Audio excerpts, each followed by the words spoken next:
Dieu vous bénisse. Nous disons merci au Seigneur parce que nous avons cette opportunité de partager sa parole avec vous que nous allons trouver dans le livre de Matthieu, le chapitre 8. Nous allons lire le 12e verset qui nous dit « Mais les fils du royaume seront jetés dans les ténèbres rendues dehors où il y aura des pleurs et des grincements dedans. » Les fils du royaume seront jetés dans les ténèbres rendues dehors où il y aura des pleurs et des grincements dedans. Ce n'est pas une bonne nouvelle pour que les fils du royaume soient jetés dans les ténèbres où il y aura des pleurs et des grincements dedans. Ce n'est pas une bonne nouvelle. Mais pourquoi est-ce que le Seigneur a-t-il prononcé ce verset? Pourquoi Jésus a dit cette parole? Eh bien, le chapitre nous parle d'un centenier, c'est-à-dire un monsieur, une autorité qui avait 100 soldats sous son ordre. Et ce monsieur-là avait un serviteur malade. Et il est allé vers Jésus pour obtenir la guérison de son serviteur. Jésus voulait se rendre chez lui pour le toucher, mais il ne voulait pas. Il disait que je suis un homme pécheur. Je ne suis pas dit que tu rentres chez moi. Dis seulement un mot et mon serviteur sera guéri. Parce que moi qui suis soumis à des supérieurs, j'ai des soldats sous mes ordres. Si je dis à l'un va, il va, à l'autre viens et il vient. Toi, dis seulement un mot. Et le passage nous dit que Jésus admirait la foi de ce centenier. Il admirait la foi de cet homme qui ne figurait pas parmi les Juifs. Ce n'était pas un Israélite, mais il avait une grande foi. Et nous savons que les Juifs, pour la plupart, ne croyaient pas en Jésus. Et cet homme a démontré qu'il a une grande foi. Et le passage nous dit que Jésus était dans l'admiration. Je souhaite que le Seigneur soit dans l'admiration à cause de votre foi. Et le Seigneur a prononcé cette fameuse parole. Va et ton serviteur sera guéri. Et le centenier s'en va. Et si nous lisons le passage, nous allons voir que le serviteur était guéri à l'heure même que le Seigneur avait prononcé cette parole. Et voilà notre verset du jour. Mais les fils du royaume seront jetés dans les ténèbres du dehors où il y aura des pleurs et des grincements dedans.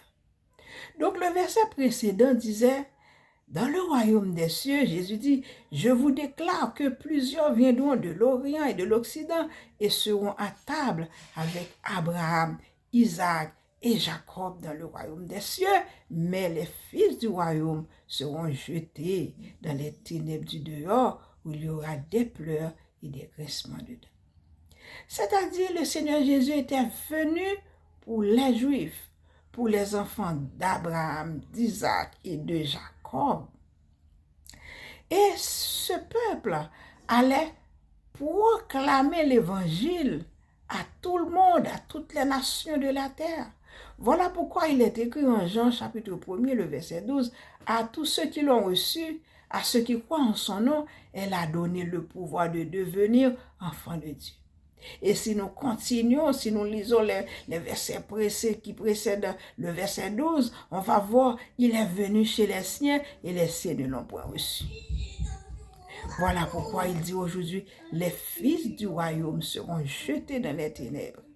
Aujourd'hui, en acceptant Jésus comme notre sauveur, comme notre Seigneur, eh bien, nous devenons les fils et les filles du royaume. Avons-nous la foi? Avons-nous une foi qui étonne le Seigneur? Avons-nous une foi que le Seigneur attendait? Il disait, quand je reviendrai, est-ce qu'il y aura encore de la foi sur la terre? Aujourd'hui, quand nous sommes malades, nous ne prenons pas le temps de prier. Nous allons voir le médecin qui essaie de nous donner quelques médicaments. Je ne dis pas de ne pas aller voir le médecin, mais le médecin n'arrive pas à guérir. Et certaines maladies, et le médecin ne va rien voir. Pour certaines maladies, le médecin ne va rien voir. Le Seigneur Jésus a la solution. Est-ce que nous prenons le temps de prier lorsque nous faisons face à des problèmes, à des difficultés? Avons-nous encore la foi dans le Seigneur Jésus? Nous savons que la foi est une ferme assurance des choses qu'on espère et une démonstration de celles qu'on ne voit pas. Avez-vous une ferme assurance dans le Seigneur Jésus? Et encore la foi, c'est une arme, c'est un bouclier avec lequel on peut éteindre les flèches enflammées du malin. Ah, lorsque le malin lance ses flèches, c'est pénible. Souvenons-nous de Job. Comment il lançait ses flèches contre cet homme. Donc, lorsque le diable va lancer ses flèches contre nous, nous devons avoir une foi ferme. Nous devons avoir cette foi en tout temps. Je souhaite que le Seigneur vous donne d'avoir la foi. Et le Seigneur Jésus disait, on n'a pas besoin d'avoir beaucoup, mais juste une petite foi, comme un grain de sénévé. Jésus dit, on dira à cette montagne, déplace-toi, et cela va se faire. Je souhaite que vous ayez la foi en Dieu. Je souhaite que vous ayez la foi dans le Seigneur Jésus, dans le Saint-Esprit. Au moment des difficultés, au moment des problèmes, le Seigneur va voir que notre foi est ferme. Parce que si on n'a pas la foi, bien-aimé, eh bien, dans ces moments difficiles, on peut penser à n'importe quoi. On peut penser à abandonner. Mais la solution, ce n'est pas abandonner. Ce n'est pas de dire ni de faire n'importe quoi, mais c'est de fixer les yeux sur le Seigneur Jésus. Il dit dans sa parole, approchons-nous avec assurance afin d'obtenir miséricorde dans nos besoins. Mais les fils du royaume seront jetés dans les ténèbres du dehors, où il y aura des pleurs et des graissements de dents. Ce n'est pas une bonne nouvelle pour que nous soyons jetés dans les ténèbres. On ne voit rien dans les ténèbres. En plus, qu'on ne voit rien, mais il y aura des pleurs.